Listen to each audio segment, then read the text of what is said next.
네, 지난 시간까지 크립토의 내재 가치, 챕터 1 변제의 최종성 알아봤고요. 챕터 2 블록체인과 자기 주권. 오늘은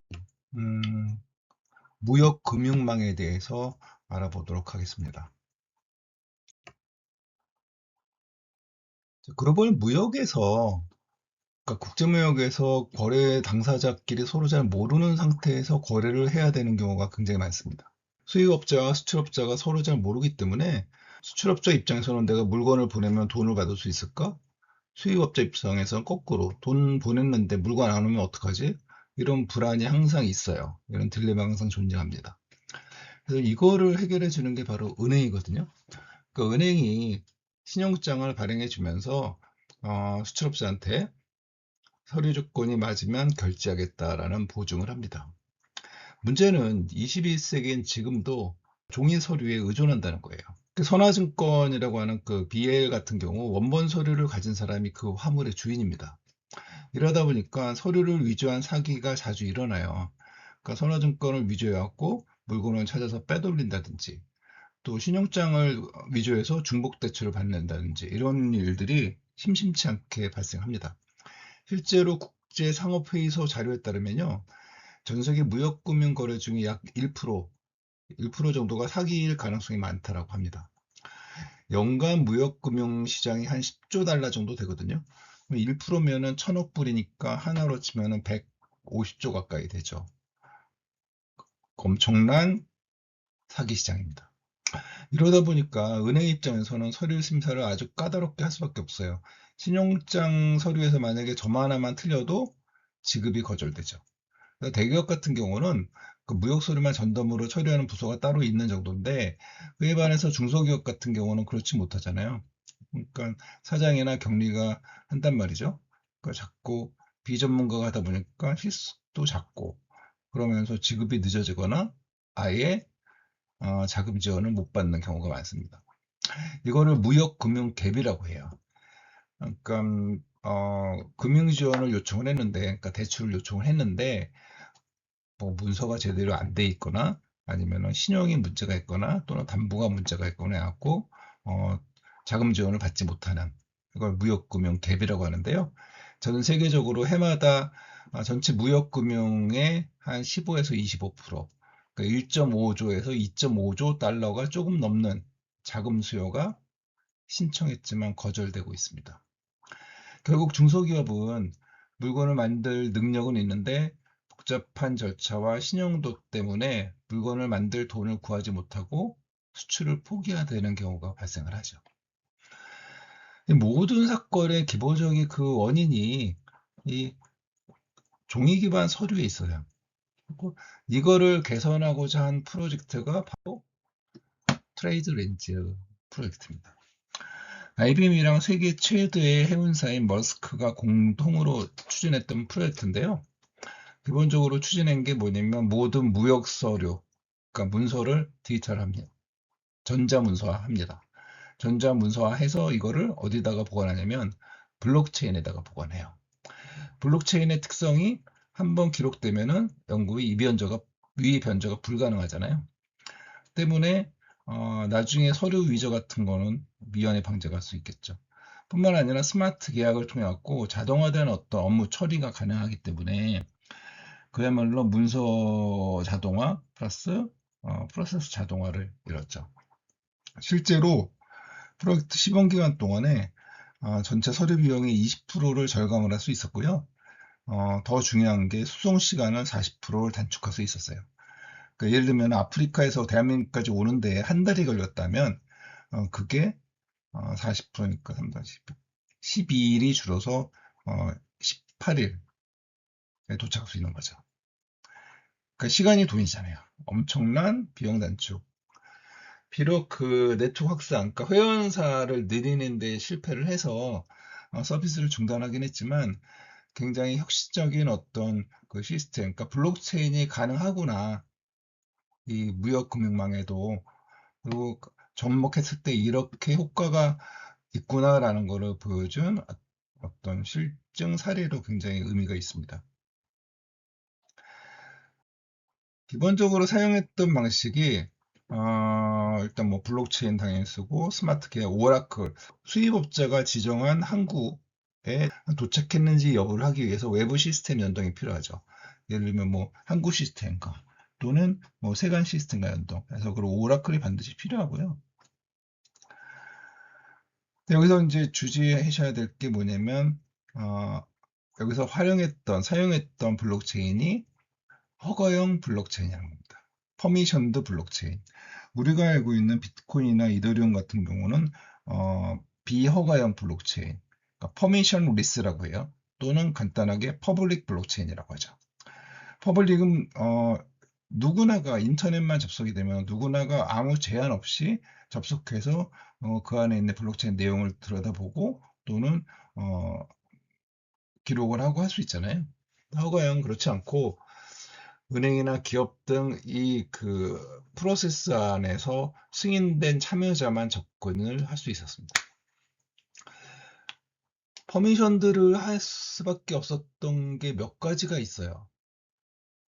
뭐 여러 가지 성능적인 부분도 있고 몇 가지가 있는데 그 중에 가장 중요한 게 뭐였냐면 바로 프라이버시입니다. 기밀성 때문에.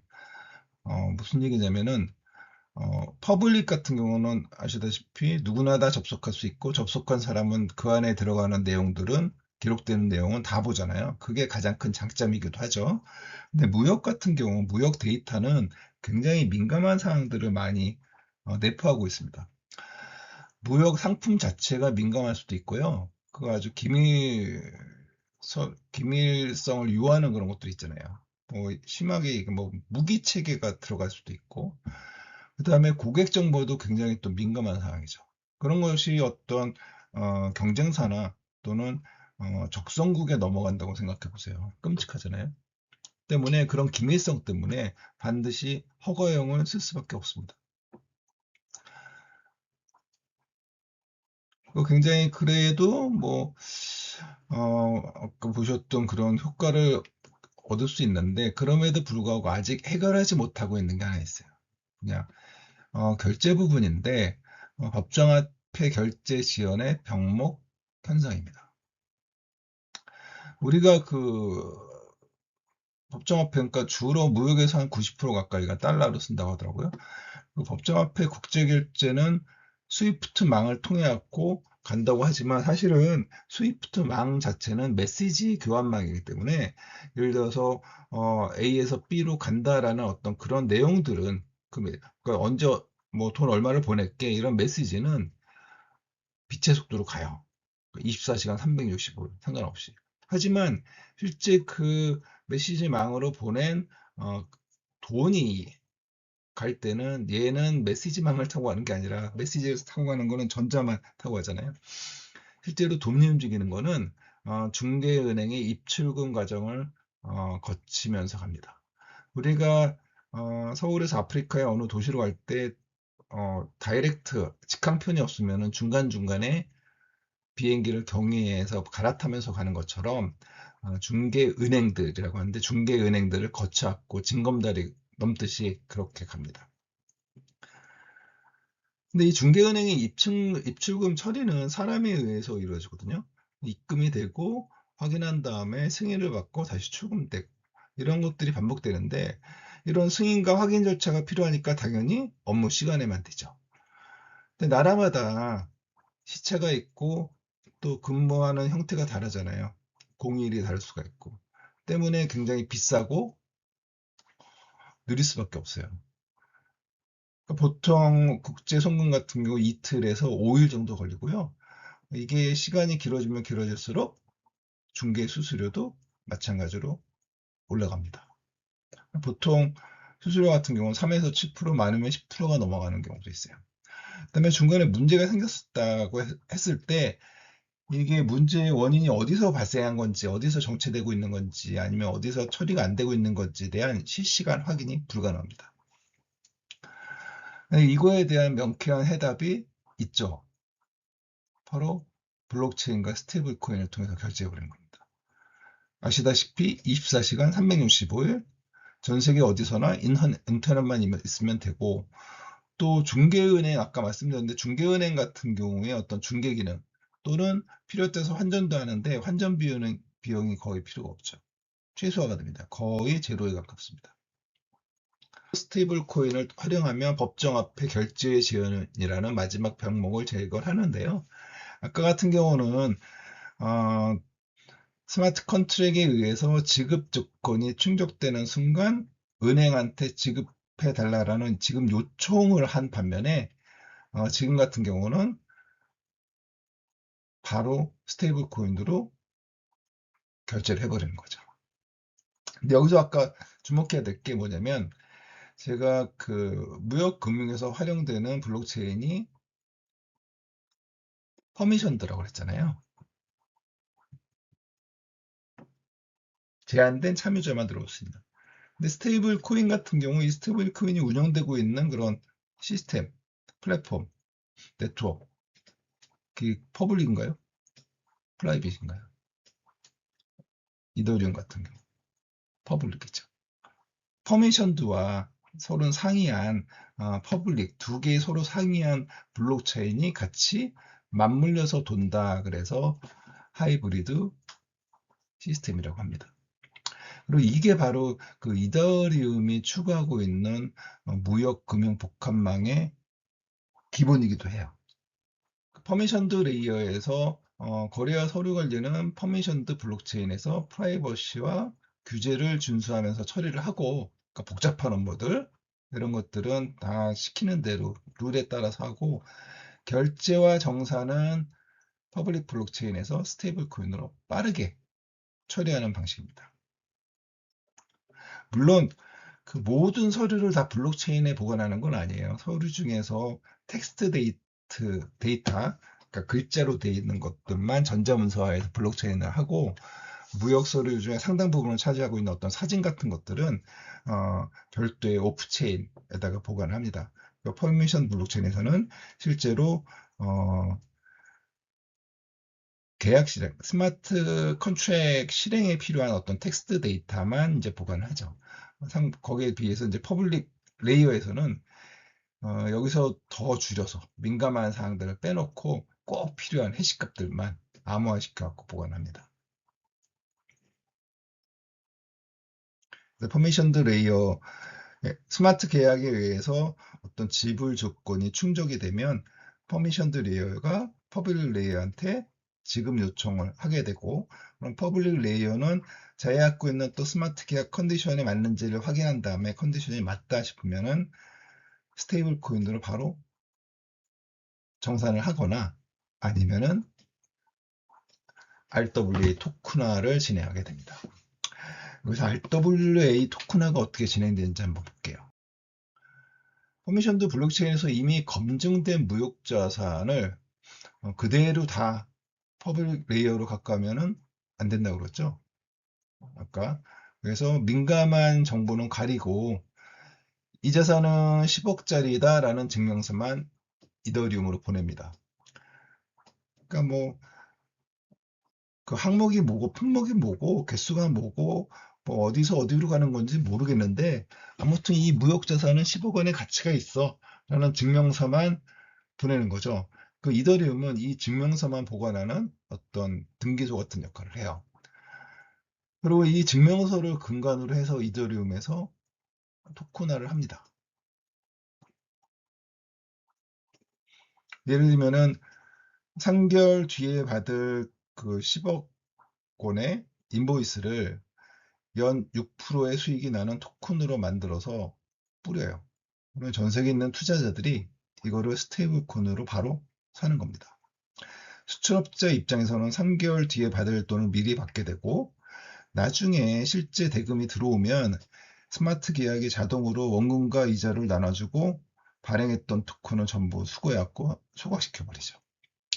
기존의 금융 같은 경우 은행 중심의 금융에서는 회사 신용이 좋아야지 돈을 빌릴 수 있었는데, 이제는 뭐 신용이나 담보 이런 게 아니라 이 자산이 진짜로 얼마짜리인지 그 자산의 가치로 자금 조달이 가능해지는 거예요.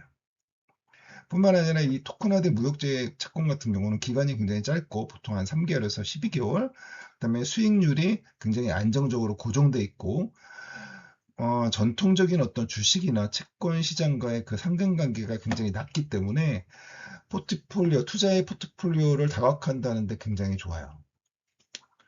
결론적으로 이 무역자산 토큰화를 통해서 아까 말씀드렸던 1.5조에서 2.5조 달러의 무역금융 갭이 기존 은행 시스템 밖에 있던 전 세계 자본이 참여한 새로운 아주 유망한 투자 시장으로 전환되는 겁니다. 여기서 실속을 챙기는 주체가 누굴까요, 여러분? 아마도 그 똘똘한 무역자산을 발굴해서 토큰화하고 그다음에 요거를 유통하고 운영하는 자산운용사일 것 같아요. 이 토큰화 자산이 늘어날수록 10억 원의 그 무역자산을 갖고 10억 원의 토큰화 했다라고 했을 때 실제로 운영될 수 있는 자금의 규모는 이거의 몇 배가 되죠. 왜? 이 발행된 토큰화된 자산을 담보로 해서 새로운 파생 상품들이 만들어지거든요. 대출이라든지 레포라든지 때문에 몇 배의 움직일 수 있는 자금, 금융시장이 만들어지고 이 시장의 사이즈가 커지면 커질수록 이와 관련돼서 수수료가 같이 커지니까. 때문에 이것이 글로벌 금융기관들이 RWA 시장에 적극적으로 뛰어드는 아마 이유 중에 하나일 겁니다. 자, 여러분, 블록체인이 먼저이냐, 비트코인이 먼저이냐? 음, 사실은 그 블록체인은 사토시 나카모토가 비트코인을 만들기 위해서 먼저 만든 그런 도구거든요. 사토시 나카모토의 논문에 봐도 블록체인이라는 말은 안 나와요. 체인스 오브 블록이라는 말은 나와도 그러니까 블록체인이라는 그 이름은 후대 사람들이 이제 네이밍을 한 거죠. 실제로 그 만들어진 시기를 봐도 비트코인 백서를 공개하고 그다음에 그리고 나중에 이제 블록체인이 나왔거든요. 근데 혹자들은 그 지금 특히 요즘에 들어와서는 더 그런 것 같은데요. 과연 사토시 나카모토가 비트코인을 만든 건가, 블록체인을 만든 것 둘 중에 어느 게 더 큰 업적일까 봤을 때, 비트코인보다 블록체인이 더 큰 업적이다라고 주장하는 사람들이 있어요.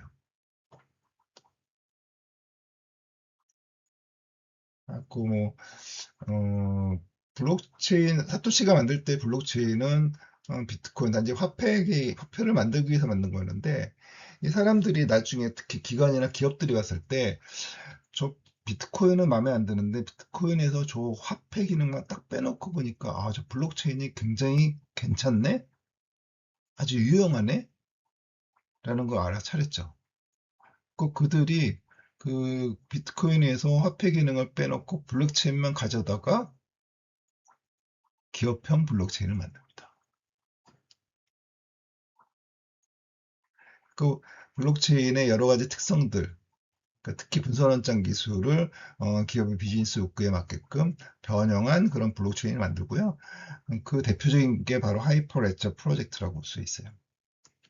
몇 가지 기능은 남겨놓죠. 사토시가 만든 것들 중에 해시 구조라든지 그다음에 암호화라든지 분산원장이라든지. 근데 몇 가지 화폐와 관련된 기능은 제거하거나 아니면 수정을 해요. 대표적으로 합의 알고리즘 같은 것도 바꿉니다. 그다음에 익명성이었는데 이거를 KYC 인증으로 바꾸고요. 그다음에 퍼블릭 누구나 다 들어올 수 있었는데 그게 아니라 허가형 네트워크 퍼미션도, 그러니까 접근을 통제시키는 쪽으로 해요. 아까 말씀드린 것처럼 과연 어느 게 더 큰 업적이냐라고 봤을 때 비트코인보다 블록체인이 훨씬 인터넷 발명 다음으로 가장 큰 혁신을 촉발했다라고 해서 블록체인이 더 큰 업적이다라고 주장하는 사람들이 많고요. 저도 뭐 거기에 대해서 크게 반대하진 않아요. 근데 뭐 둘을 분리한다는 게 사실은 의미가 없죠. 그래서 아무튼 이렇게 블록체인만 굉장히 중요하게 얘기가 되고 있는데 허가형 같은 경우는 기밀성을 보장하고 규제 준수, 그다음에 합법적, 한마디로 그 제도권의 어떤 기준들을 다 맞춰주는 거라고 볼 수가 있고요. 이거의 반면에서 비허가형, 대표적으로 뭐 우리가 알고 있는 이더리움, 그다음에 뭐 비트코인 같은 거는 퍼블릭이죠. 누구나 다 들어올 수 있죠. 그러면서 어떤 개방성을 강조하는데 이 중에 그 헤데라 같은 경우 굉장히 좀 특이해요. 얘는 기관 친화형이면서도 퍼블릭입니다.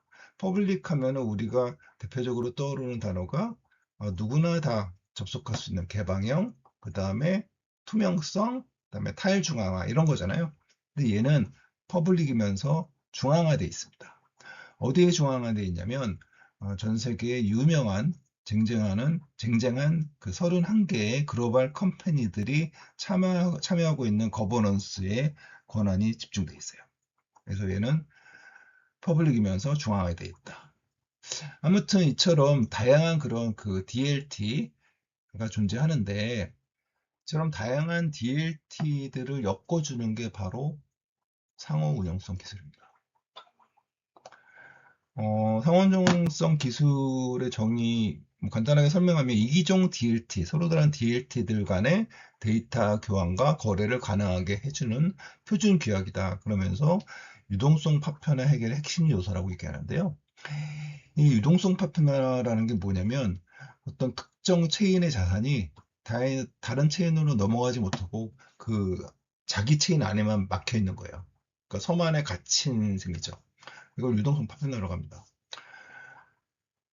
근데 만약에 상호 운용성을 통해서 체인들이 서로 연결되면, 예를 들면 한 체인, A 체인의 자산을 다른 체인, B 체인에서는 담보로 쓰고 또 다른 C 체인에서는 결제 도구로 쓴다면 세 개의 체인이 하나의 소비 생태계로 엮어지는 거거든요. 그러면서 생태가 커지고 자본의 회전 속도가 빨라지면서 유동성이 굉장히 커지게 되는 거죠. 시장 전체가 확대되는 효과를 가져요. 현재 그 RWA 시장 같은 경우도 이더리움, 그다음에 폴리곤, 아발란체, 헤데라 등 여러 체인에 흩어져 있어요. 근데 만약에 상호 운용성이 없다면 A 체인에서 발행된 어떤 국채 토큰을 B 체인의 담보 대출 서비스에서 쓸 수 없고 뭐 이렇게 되면 문제가 되잖아요. 그래서 상호 운용성 기술이 이 어떤 그 각 체인들의 담장을 허물어 갖고 어디서든지 자산을 거래하고 활용할 수 있게 만들어주는 아주 중요한 기술입니다. 대형 은행이나 기관들 같은 경우 각자가 선호하는 체인이 다를 수가 있어요. 실제로 다르고. 그래서 상호 운용성이 확보되어야지만 이 기관들이 자기들의 어떤 프라이빗 체인에서, 그러니까 내가 갖고 있는, 내가 속해 있는 내 체인의 정체성은 유지하면서 그 정체성에 의해서 자기의 자산을 관리하면서도 필요할 때는 다른 체인들, 특히 어떤 퍼블릭 체인과의 유동성을 같이 엮는다든지 이런 게 가능하거든요. 이렇게 돼야지만 기존의 어떤 리가시 금융도 전통 금융과 블록체인, 그러니까 트레디파이와 디파이를 연결시키는 가교가 되죠. 하여튼 이런 식으로 굉장히 중요한 역할을 하고 있고, 앞으로의 그 시대는 하나의 체인이, 하나의 DAT가 전체를 다 장악하고는 천하일통하는 이런 시대는 아니고요. 다양한 요구에 맞게 다양한 그 참여자들이, 다양한 형태의 다양한 인더스트리 참여자들이 각자의 거를 내놓으면서 서로 엮여져서 막 하는 이런 하이브리드 시대가 될 게 틀림없거든요. 그거를 엮어주는 데 있어서 가장 중요한 게 바로 상호 운용성 기술입니다. 이 시장은 지금 그 표준화 선점을 위한 경쟁이 굉장히 치열한데요. 현재 스위프트망과의 연동을 성공적으로 마친 금융권의 최강자 체인링크, 그다음에 디파이 연동의 어떤 대명사라고 할 수 있죠. 160개 이상의 어떤 이기종 체인 연결을 성공적으로 마친 바 있는 레이어 제로가 가장 강력한 그런 해자를 구축하고 있고요. 여기에 더불어서 이제 영지식 증명으로 무장한 폴리헤드라가 다크호스로 떠오르고 있죠. 앞으로 이 시장에 그 진행되는 과정을 보는 것 되게 재밌을 거예요.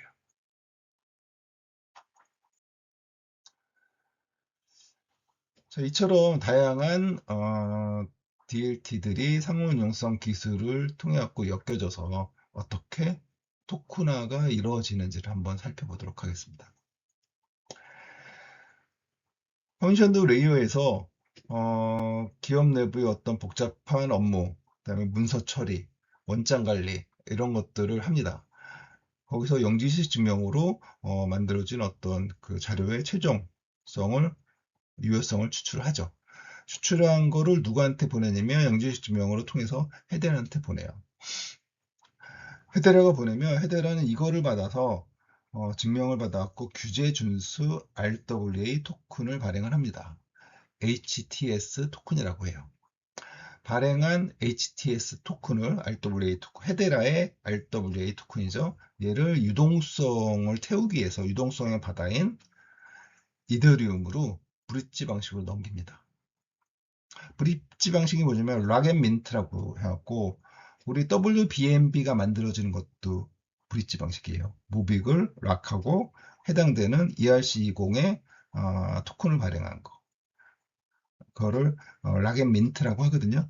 근데 그런 브릿지 방식으로 HTS 토큰을 락하고 ERC20 랩핑 토큰을 발행을 합니다. 발행한 ERC20 랩핑 토큰은 그냥 ERC20 토큰이랑 똑같아요.